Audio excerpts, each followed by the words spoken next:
Regardez cette vidéo jusqu'à la fin parce que dans cette vidéo, je vous apporte les actualités récentes du Real de Madrid.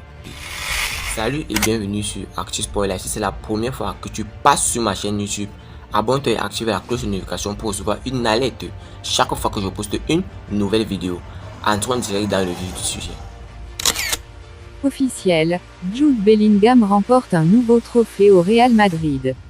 Sans surprise, Jude Bellingham est élu meilleur joueur du mois de septembre au Real Madrid ce jeudi soir. Le deuxième d'affilée après celui d'août. Bellingham est élu joueur du mois de septembre au Real Madrid. Le milieu de terrain anglais a reçu à la Ciudad Real Madrid cette distinction qui récompense ses belles performances du mois dernier. Bellingham a disputé 5 matchs, inscrit 3 buts et est en tête du classement de Pichichi de Liga avec au compteur 10 buts. Ma connexion avec les supporters est spéciale. Je profite des chants et les chants me donnent beaucoup d'énergie et de force. C'est probable que ce soit la raison pour laquelle j'ai si bien commencé. Je l'apprécie beaucoup et j'espère que nous allons continuer à créer de beaux souvenirs ensemble. S'est-il réjoui alors qu'il recevait son trophée? Et pour lui, joueur pour le Real Madrid, c'était bien un rêve. C'est un rêve devenu réalité. Jouer ici est mieux que ce que je pouvais imaginer. Je profite de chaque moment dans les entraînements et les matchs et j'espère que cela continuera ainsi, laisse-t-il entendre. Enfin, le milieu anglais a abordé le choc de samedi prochain face à Séville. Ce sera un match compliqué, ils le sont tous d'une certaine manière. Ils ont de très bons joueurs. Il sera important de jouer comme nous l'avons fait depuis le début de la saison, si c'est le cas tout ira bien, a conclu l'ancien du Borussia Dortmund. Tchouaméni s'est fixé un objectif, le record que je veux battre au Real Madrid. Devenu cadre au milieu de terrain du Real Madrid, Aurélien Tchouaméni veut battre un record au club madrilène. C'est l'objectif qu'il s'est fixé lors de son passage sur Canal+ dans l'émission Click. Aurélien Tchouaméni était de passage sur Canal+ dans l'émission Click. C'était l'occasion pour lui de revenir sur différents moments forts de sa carrière. De son idole Zinedine Zidane à sa proximité avec Karim Benzema en passant par la finale de la Coupe du Monde 2022 et même ses ambitions avec le Real Madrid, le milieu tricolore a tout rasé. Le Real Madrid est le plus grand club du monde.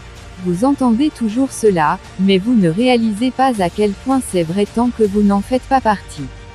Vous pouvez ressentir cette puissance dès que vous franchissez la porte.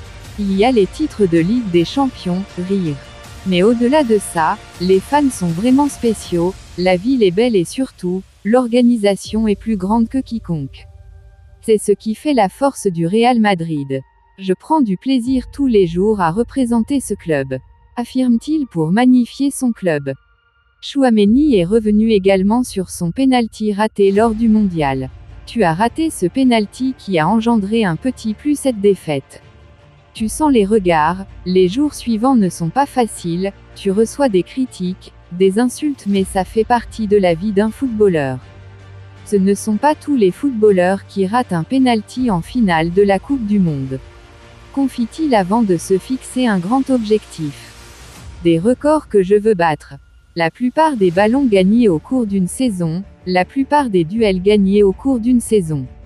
En général, être le meilleur dans ce que je fais. C'est fixer le tricolore. Nous sommes à 100% avec lui.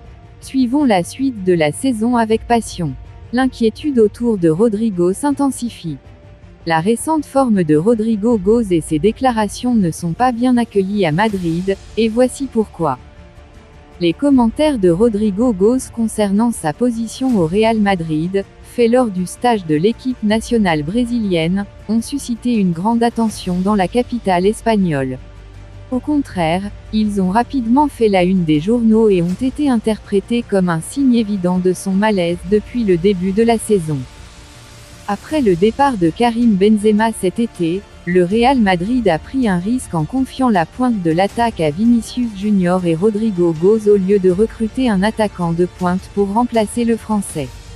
Ces deux joueurs évoluent sur les côtés dans le schéma tactique en losange 4-4-2 de Carlo Ancelotti, jouant devant Jude Bellingham. Alors que Vinicius s'est adapté progressivement et affiche désormais de bonnes performances, Rodrigo rencontre plus de difficultés. Un seul petit but en 10 rencontres. En Liga, Rodrigo n'a marqué qu'un seul but en 9 matchs, et il n'a pas réussi à trouver le fond des filets lors des 2 premières journées de la Ligue des Champions. En plus de ses statistiques décevantes, il éprouve souvent des problèmes pour trouver sa position dans ce nouveau rôle. Selon les statistiques de Marca, il se classe en dessous de la moyenne des attaquants de Liga dans plusieurs domaines, notamment la création d'occasions. Certaines rumeurs évoquent déjà un éventuel départ du joueur, le considérant comme le maillon le moins essentiel parmi les talents que possède le Real Madrid. Au-delà des spéculations et des rumeurs, cette situation suscite des inquiétudes parmi les Madrilènes. Cela concerne à la fois l'aspect individuel, car Rodrigo est très apprécié, et l'aspect collectif du Real Madrid, qui a besoin de sa performance au plus haut niveau, en particulier en Ligue des Champions, compte tenu du faible effectif offensif. Ainsi, Rodrigo est fréquemment en tête des gros titres des journaux sportifs favorables au Real Madrid. L'Oriverde est souvent au centre des discussions à la télévision et à la radio. Carlo Ancelotti et Rodrigo devront collaborer pour trouver une solution à cette situation. Et n'oubliez pas, inscrivez-vous sur un XBet en utilisant notre code promo ActuSportLive comme c'est écrit sur l'affiche. Merci encore, nous allons continuer. 30 millions d'euros le retour de cette ancienne pépite du centre madrilène déjà acté. Le Real Madrid pourrait tenter de rapatrier un ancien grand espoir du centre de formation, mais cela lui coûterait au moins 30 millions d'euros. Le Real Madrid pense déjà au futur. Cet été, les merengues ont frappé fort en récupérant des grands espoirs sur le mercato. Ainsi Jude Bellingham, 20 ans, Arda Güler, 18 ans, Fran Garcia, 23 ans, ou encore Brahim Diaz, 23 ans, ont posé leurs valises dans la capitale. Et si les transferts des 2 premiers ont coûté cher à la Maison Blanche, plus de 100 millions pour l'Anglais, 20 millions pour le Turc, les 2 suivants n'ont quasiment rien coûté, Brahim Diaz revenant de près de l'AC Milan, Fran Garcia étant racheté pour seulement 5 millions d'euros grâce à une clause présente dans son contrat au moment de sa vente au Rayo Vallecano. Une clause de rachat de 30 millions. Et c'est grâce à cette stratégie-là que les merengues veulent frapper un nouveau gros coup sur le marché des transferts. En effet, selon les informations du journal espagnol Mundo Deportivo, les Madrilènes voudraient rapatrier le japonais Kubo, vendu pour seulement 6,5 millions d'euros à la Real Sociedad à l'été 2022. Si la valeur marchande du joueur a explosé pour atteindre actuellement 50 millions d'euros selon Transfermarkt, le Real Madrid dispose d'une clause de rachat de 30 millions d'euros si le joueur souhaite la déclencher. Pour autant, le journal précise que Kubo est très clair sur sa position, s'il revient dans la capitale, ça n'est pas pour jouer les seconds couteaux. Au regard de son gros début de saison au Pays Basque, 5 buts, 2 passes décisives en 10 matchs, le japonais a des arguments à faire valoir. Carlo Ancelotti se frotte déjà les mains.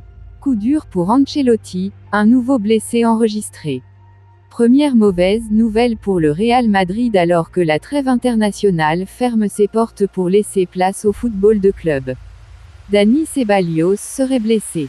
Après le retour récent de Luka Modric, Daniel Carvajal, Joselu et Kepa Arrizabalaga à l'entraînement du Real Madrid, tous les professionnels restants sont revenus de leur équipe nationale ce jeudi.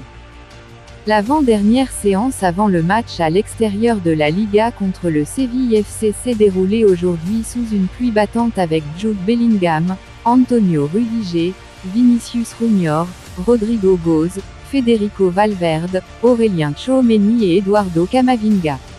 Personne n'a profité du jour de congé que Carlo Ancelotti accorde habituellement aux rapatriés. David Alaba s'est de nouveau entraîné avec l'équipe.